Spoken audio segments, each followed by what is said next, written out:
क्या एक स्मार्टफोन भारत के 140 करोड़ लोगों का भविष्य तय कर सकता है? देरी के पहली स्लाइड से शॉट शुरू करते हैं। हाँ बिल्कुल, देखते हैं। एक बहुत ही स्लीक 3D 2027 नंबर लिखा हुआ है जो एक स्मार्टफोन के ऊपर रखा है। ओह वाह। ऊपर हेडलाइन है जनगणना 2027 संपूर्ण जीके फैक्ट। चलो अब अगली स्लाइड की तरफ बढ़ते हैं ये समझने के लिए कि इस पूरी प्रक्रिया को चलाता कौन है। प्रशासनिक ढांचा कैसा है, राइट? बिल्कुल। यहाँ विजुअल में एक 3D मिनिस्ट्री की बिल्डिंग बनी है जिसके ऊपर एक सुरक्षा शील्ड है और एक पोडियम पर एक अधिकारी खड़ा हुआ दिख रहा है। राइट, मैं देख सकती हूँ। हेडलाइन कहती है प्रशासनिक ढांचा जनगणना 2027 का संचालन। यहाँ बताया गया है कि ये गृह मंत्रालय यानी मिनिस्ट्री ऑफ होम अफेयर्स के अधीन आती है। ओके। और सबसे बड़ी बात, ये यूनियन लिस्ट यानी संघ सूची का विषय है जिसे RGI सेंसस एक्ट 1948 के तहत संचालित करता है। वेट, एक डाउट है यहाँ पर। यूनियन लिस्ट का मतलब क्या सिर्फ केंद्र सरकार ही इसके फैसले लेगी? राज्यों का कोई रोल नहीं होगा इसमें? हाँ एग्जैक्टली।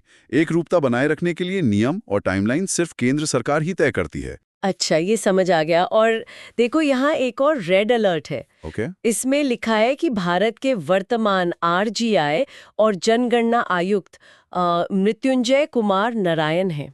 सही बात है। ये रेड अलर्ट तो बिल्कुल रट लेने वाला फैक्ट है। अपॉइंटमेंट से जुड़े सवालों में ये नाम पक्का पूछा जाएगा। मृत्युंजय कुमार नारायण, ठीक है। चलो, अधिकारी का नाम तो पता चल गया। अब अगली स्लाइड पर चलते हैं और देखते हैं कि इसके प्रचार के लिए किन शहरों को चुना गया है। Brand ambassadors. हाँ, यहाँ विजुअल बड़ा सुंदर है। एक रेत कला यानी सैंड आर्ट बनी हुई है और उसके साथ 2 3D एनिमेटेड किरदार हैं, एक महिला और एक पुरुष। ओ, कितना क्रिएटिव लग रहा है ये। हेडलाइन के मुताबिक इसके ब्रांड एम्बेसडर ओडिशा के मशहूर सैंड आर्टिस्ट सुदर्शन पटनायक हैं। ओके। और जो महिला शुभंकर या मैस्कट है उसका नाम प्रगति है और पुरुष शुभंकर का नाम विकास है। साथ में टैगलाइन है प्रगति और विकास। अरे, एक चीज सोचने वाली है, किसी क्रिकेटर या बॉलीवुड स्टार को भी तो ले सकते थे ना? सैंड आर्टिस्ट को ही क्यों चुना गया? बहुत बढ़िया सवाल है। इसका रीजन ग्राउंड लेवल कनेक्शन है। जनगणना एक जमीनी प्रक्रिया है। सैंड आर्ट सीधे आम इंसान, मिट्टी और लोगों से जुड़ती है जो कि ग्लैमरस सेलिब्रिटी नहीं कर पाते। अरे हाँ, ये तो मैंने सोचा ही नहीं। लॉजिकल है। और स्लाइड पर ये एग्जाम अलर्ट भी स्पॉट किया मैंने, प्रगति और विकास टैगलाइन का। ये सीधे MCQ में आ सकता है ना? बिल्कुल आ सकता है। एग्जाम में उन्नति और विकास जैसे क्लोजली मैचिंग ऑप्शंस देकर कंफ्यूज करते हैं, तो विजुअल के साथ ये टैगलाइन याद रखना जरूरी है। राइट। अगली स्लाइड देखते हैं। Number game. नंबर्स हमेशा ट्रिकी होते हैं एग्जाम में। हाँ, इसलिए विजुअल बड़ा कैची रखा है। यहाँ 4 चमकते हुए फ्लोटिंग ग्लास पैनल्स हैं जिन पर बड़े बड़े नंबर्स लिखे हैं। ओके, क्या कहते हैं ये नंबर्स? पहला पैनल कहता है कि जनगणना 16 भाषाओं में होगी। दूसरा कहता है प्रति नागरिक 33 प्रश्न पूछे जाएंगे। 33 प्रश्न? हाँ, और तीसरा पैनल बताता है कि ये कुल 16वीं जनगणना है। और चौथा कहता है कि आजादी के बाद से ये 8वीं जनगणना है। वेट, क्या सच में हर एक इंसान से पूरे 33 सवाल पूछे जाएंगे? ये तो बहुत लंबा काम हो जाएगा। लंबा है पर जरूरी है। इसमें घर में पानी कहाँ से आता है, इंटरनेट है या नहीं, ये सब पूछा जाता है ताकि आगे की प्लानिंग सही से हो सके। ओह, मतलब डिटेल डेटा चाहिए होता है। और यहाँ एक और एग्जाम अलर्ट है, 16 भाषाएं और 16वीं जनगणना। ये तो याद रखने के लिए एकदम बढ़िया राइमिंग ट्रिक मिल गई मुझे। सही पकड़ा। ये एक बेहतरीन ऑब्जर्वेशन है। ऐसी राइमिंग ट्रिक्स एग्जाम के प्रेशर में बहुत काम आती हैं। बिल्कुल। अब 16वीं जनगणना तक हम कैसे पहुंचे? चलो हिस्ट्री वाली स्लाइड पर। हिस्ट्री का कनेक्शन। यहाँ विजुअल में एक पुरानी पॉकेट वॉच है, साथ में 1881 का एक कैलेंडर रखा है और एक भविष्य का डिजिटल ग्लोब है 3D में। ओके। हेडलाइन हिस्टोरिकल जर्नी के बारे में है। यहाँ लिखा है कि 1872 में पहली जनगणना हुई थी लॉर्ड मायो के टाइम पर। राइट। और फिर 1881 में पहली नियमित जनगणना हुई लॉर्ड रिपन के टाइम पर। और हाँ, ये 2027 वाली 2011 के बाद हो रही है क्योंकि 2021 वाली कोविड के कारण पोस्टपोन हो गई थी। एक डाउट था इसमें, ये 1872 की पहली और 1881 की नियमित में क्या फर्क है एग्जैक्टली? नियमित क्यों बोला गया? फर्क साइकिल का है। 1872 वाली टुकड़ों में हुई थी, ऑर्गेनाइज नहीं थी। पर 1881 में लॉर्ड रिपन ने पूरे देश में एक साथ डेटा कलेक्ट करवाया और हर 10 साल का एक फिक्स साइकिल तय कर दिया। इसलिए उसे नियमित कहते हैं। अच्छा, तभी यहाँ इस एग्जाम अलर्ट बॉक्स में लॉर्ड मायो और लॉर्ड रिपन दोनों के नाम अलग से हाईलाइट किए गए हैं। बिल्कुल। और हिस्ट्री और करंट अफेयर्स का ये क्लासिक मिक्स वाला सवाल हर दूसरे एग्जाम में दिखी जाता है। राइट। इतिहास से अब वापस आते हैं टेक की तरफ। अगली स्लाइड पर चलकर देखते हैं कि टेक्नोलॉजी का क्या इस्तेमाल हो रहा है। हाँ, डिजिटल सेंसस वाली बात। विजुअल में एक व्यक्ति मोबाइल पर काम कर रहा है, एक ताला लगा हुआ क्लाउड है जो सिक्योरिटी दिखा रहा है, और पीछे एक बड़ा सा RGI सर्वर का 3D मॉडल है। कंटेंट कहता है कि ये भारत की पहली डिजिटल जनगणना है। इसमें सेल्फ एन्यूमरेशन का विकल्प दिया गया है, यानी लोग खुद ऐप या पोर्टल पर अपना डेटा भर सकते हैं। Oh wow. और ये सारा डेटा सीधे सुरक्षित RGI सर्वर में जाएगा। पर एक डाउट है यहाँ, अगर किसी को ऐप चलाना ना आए तो क्या होगा? गांव में तो सब स्मार्टफोन यूज नहीं करते ना। वही तो खासियत है इस सिस्टम की। ये मैंडेटरी नहीं है, बल्कि एक नया डिजिटल विकल्प है। जिसे आती है टेक्नोलॉजी वो यूज करे, जिसे नहीं आती उनके घर अधिकारी पहले की तरह आएंगे, बस रजिस्टर की जगह टैबलेट लेकर।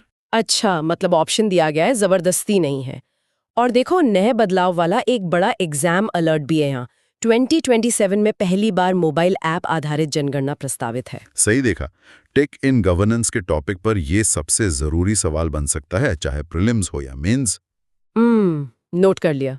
अब इतनी बड़ी डिजिटल प्रक्रिया एक दिन में तो होती नहीं है, तो अगली स्लाइड पर चलते हैं इसकी टाइमलाइन समझने के लिए। Timeline, okay, slide change. यहाँ दो जुड़ते हुए बड़े पजल पीसेस का विजुअल है। एक पजल पीस पर घर बना हुआ है और दूसरे पर लोगों की भीड़ दिखाई गई है। ध्यान से देखें तो दोनों एक दूसरे से जुड़ रहे हैं। हाँ, इसका कंटेंट बताता है कि जनगणना 2 मुख्य चरणों में होगी। चरण 1 है हाउस लिस्टिंग, जो 1 अप्रैल 2026 से शुरू होगा। इसमें सिर्फ मकानों की जानकारी ली जाएगी। ओके। और चरण 2 है पॉपुलेशन एन्यूमरेशन, जो फरवरी 2027 से शुरू होगा।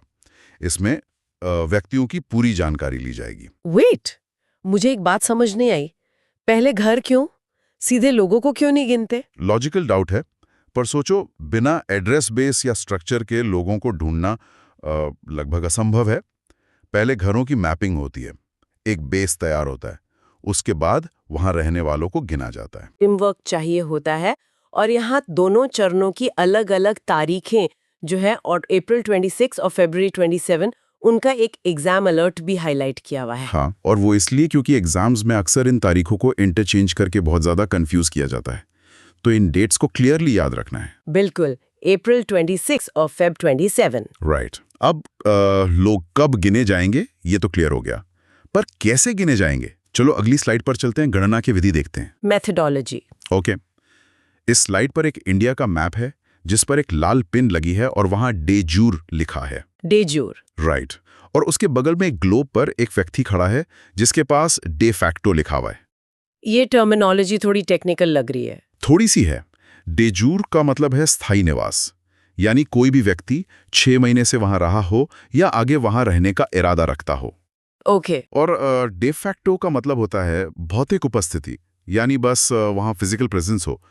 पर कंटेंट क्लियरली कहता है कि भारत में सिर्फ डे जूरे मेथड का ही प्रयोग होता है। एक डाउट आया दिमाग में, अगर कोई बस 1 महीने पहले किसी शहर में आया हो पर वो हमेशा वहीं रहने वाला हो, नए जॉब के लिए जैसे, तो क्या वो वहां काउंट होगा? एकदम काउंट होगा। यही तो वो रहने का इरादा यानी इंटेंडिंग टू स्टे वाला क्लॉज है। अगर उसका इरादा वहां बसने का है तो टाइम भले ही कम हुआ हो, वो डे जूरे के हिसाब से वहीं का मानकर काउंट किया जाएगा। ओ, अब कॉन्सेप्ट क्लियर हो गया। और यहाँ एग्जाम अलर्ट भी मैंने स्पॉट कर लिया है। भारत में केवल डे जूरे विधि का इस्तेमाल और 6 महीने का टाइम फ्रेम दोनों मार्क्ड है। सही पकड़ा। ये 6 महीने का टाइम फ्रेम डायरेक्ट स्टेटमेंट्स में पूछा जाता है, इसको रट लेना चाहिए। डन। अब बढ़ते हैं अगली स्लाइड पर। यह सवाल उठता है कि जो इतना सारा डेटा इकट्ठा होगा, आखिर उसका होगा क्या? डेटा एंड प्राइवेसी वाली स्लाइड। एग्जैक्टली। विजुअल में एक 3D पाई चार्ट है, एक फोल्डर है जिस पर NPR लिखा है और एक मजबूत बैंक वॉल्ट यानी तिजोरी बनी हुई है। बैंक वॉल्ट मतलब सिक्योरिटी? हाँ, मुख्य उद्देश्य तो पॉलिसी मेकिंग यानी नीति निर्माण ही है। लेकिन यहाँ नए एडिशंस की बात भी है, जैसे कि एनपीआर अपडेट हो सकता है। अच्छा। और एक बहुत बड़ा पॉइंट, पहली बार कास्ट डेटा यानी जाति आधारित डेटा शामिल होने की संभावना है। साथ ही सेंसस एक्ट 1948 के तहत डेटा 100% कॉन्फिडेंशियल रहेगा। ये बैंक वॉल्ट का सिंबल है। वेट, क्या सच में ये जाति आधारित डेटा पहली बार आ रहा है? ये तो बहुत बड़ा मुद्दा है। हाँ, राष्ट्रीय जनगणना के जनरल स्ट्रक्चर में पूरी आबादी का डिटेल्ड कास्ट डेटा शामिल करना वाकई एक नया और बहुत महत्वपूर्ण नीतिगत बदलाव होगा। इससे वेलफेयर स्कीम्स और डेटा एनालिसिस काफ़ी डीप लेवल पर हो सकेगा। ओह, मतलब सच में एक बड़ा शिफ्ट है ये पॉलिसी वाइज। और यहाँ एक और लीगल अलर्ट बॉक्स है, गलत जानकारी देने पर कानूनी कार्रवाई का पॉइंट। बिल्कुल, इसका लीगल सैंक्टिटी बहुत ज़रूरी है। जनगणना कोई सर्वे नहीं है, ये कानूनी रूप से बाध्य प्रक्रिया है। सही बात है। अब आगे बढ़ते हैं अगली स्लाइड पर, ग्राउंड ऑपरेशंस पर। आखिर ग्राउंड पर डेटा कौन कलेक्ट करेगा? देखते हैं। इस स्लाइड में एक यूनिफॉर्म पहने हुए 3D एन्यूमरेटर का विजुअल है। उसके हाथ में एक टैबलेट है और वो डिजिटल नेटवर्क से जुड़ा हुआ दिख रहा है। एन्यूमरेटर। हाँ, डेटा कलेक्ट करने वाले अधिकारी को एन्यूमरेटर कहते हैं। इनकी नियुक्ति डिस्ट्रिक्ट एडमिनिस्ट्रेशन करता है। ओके। और इसमें एक टर्म लिखी है कि डेटा कलेक्शन के लिए एक निश्चित रेफरेंस डेट होती है। एक डाउट, ये रेफरेंस डेट का क्या काम है? डेटा तो कलेक्ट हो ही रहा है ना? काम बहुत अहम है। देखो, जनगणना महीनों चलती है। इस दौरान कई लोग पैदा होते हैं, कईयों की डेथ होती है, तो डबल काउंटिंग रोकने के लिए एक डेट फ्रीज कर दी जाती है। जैसे अगर 1 मार्च रेफरेंस डेट है, तो 1 मार्च की रात 12 बजे जो देश की स्थिति थी वही रिकॉर्ड होगी। अच्छा, तो उस डेट के हिसाब से सब फिक्स हो जाता है। बहुत सही सिस्टम है। और यहाँ मैं देख सकती हूँ कि डिस्ट्रिक्ट एडमिनिस्ट्रेशन वाले पॉइंट पर एग्जाम अलर्ट है। हाँ, क्योंकि एग्जाम में ऑप्शंस में राज्य सरकार लिखकर बहुत आसानी से कंफ्यूज कर देते हैं, इसलिए ध्यान रखना है, डीएम यानी डिस्ट्रिक्ट एडमिनिस्ट्रेशन। बिल्कुल ध्यान रहेगा। अब हम देख के सबसे टेक्निकल हिस्से में आ गए हैं। अगली स्लाइड देखते हैं, परीक्षा उपयोगी शब्दावली, demographic glossary part 1। Okay, terms और डेफिनेशंस। यहाँ विजुअल में लोगों की भीड़ को 1000 से भाग करते हुए दिखाया गया है। एक 1 स्क्वायर किलोमीटर वाला मैप है और किताबों पर रखी एक ग्रेजुएशन कैप का 3D मॉडल है। यहाँ 3 मुख्य टर्म्स हैं। पहला, सेक्स रेशियो, यानी प्रति 1000 पुरुषों पर महिलाएं। ठीक है। दूसरा, जनसंख्या घनत्व, यानी पॉपुलेशन डेंसिटी, प्रति वर्ग किलोमीटर लोग। और तीसरा, साक्षरता दर, यानी लिटरेसी रेट, जो ग्रेजुएशन कैप से दिखाया गया है।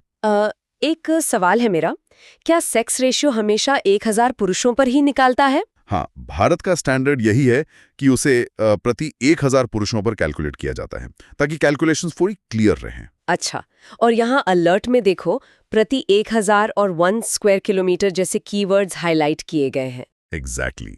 सीधे सीधे ये डेफिनेशंस एग्जाम्स में ऑप्शंस में पूछी जाती हैं, तो कीवर्ड्स याद रखना सबसे बेस्ट स्ट्रैटेजी है। राइट।